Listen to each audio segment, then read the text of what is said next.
Hi, good day classmates. I am Asriza Benaning Di Sumangkop and I'm the first reporter for Module 9's Vygotsky's Socio-Cultural Theory.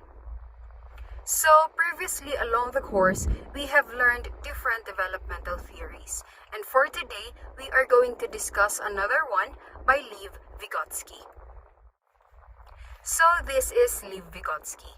So Lev Vygotsky was born on November 17, 1896 in Orsha, a city in the Western Russian Empire. Vygotsky was a prolific writer. He was able to publish 6 books in psychology in a span of 10 years. So, nung bata pa si Vygotsky, he had a teacher who educated him, and this teacher used Socratic method. So, this method was a systematic question and answer approach, and this allowed Vygotsky to examine current thinking and practice higher levels of understanding. So this experience, together with his interests sa literature and his work as a teacher, this led him to recognize social interaction and language or culture as 2 central factors in cognitive development. So, ginawa niya ito na theory, and his theory became known as the Socio-Cultural theory of development. Now, the key theme of Vygotsky's theory was that social interaction, culture, and scaffolding are 3 main important concepts in cognitive development. So he believed that individual development could not be understood without looking into the social and cultural context within which development happens, as well as explained the role of scaffolding sa development process ng isang tao. Now, let us discuss each of these 3 one by one. Firstly, according to socio-cultural theory ni Lev Vygotsky, social interaction plays a big part in an individual's development or learning process. So, learning isn't just something you do alone. You do it together with the people around you. We need assistance or aid in order to be able to learn something new. Hindi tayo basta natututo lamang na tayo-tayo lang on our own.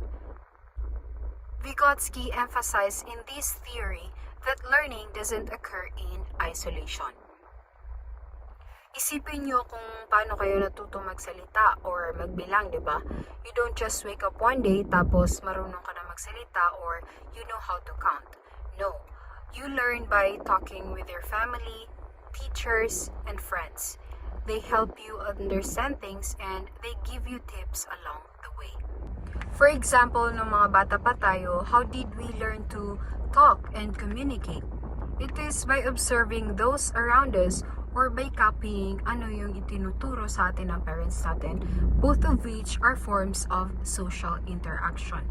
Another example, paano tayo natuto to do our math assignments?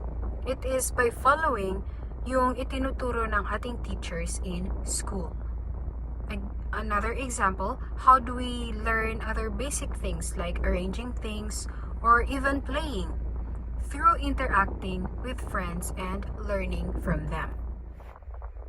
But according to this theory, it's not just about who you hang out with.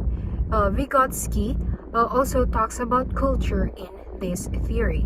Culture also molds our development. Paano? So, imagine a person who grew up in a countryside and another who grew up in a city. Now, because these two have different cultural environments growing up, magiging magkaiba rin ang kanilang perception of things at some aspects. So, for example, someone from the countryside may value personal space and privacy more than someone who grew up in a city would. Or another example, so if you're from a place where music is a big deal, you might learn about rhythm and melody differently than someone from a different culture. Or if you're from a place where modesty is defined differently than others, then you might learn it and dress differently than someone from a different culture would. Lastly is scaffolding, the process whereby we develop and learn from someone who is already knowledgeable about a certain thing is what we call the scaffolding. So yung process where we learn from our parents, that is an example of scaffolding. Yung natututo tayo from the teachings of our teacher, that is also scaffolding. Now, these three are the key concepts of socio-cultural theory.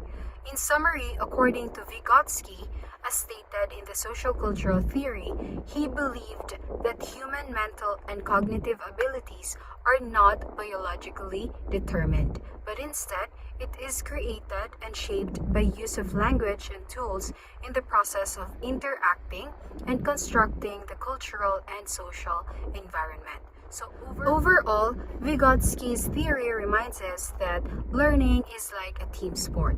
So it is about connecting with others, sharing ideas, and learning from each other's experiences.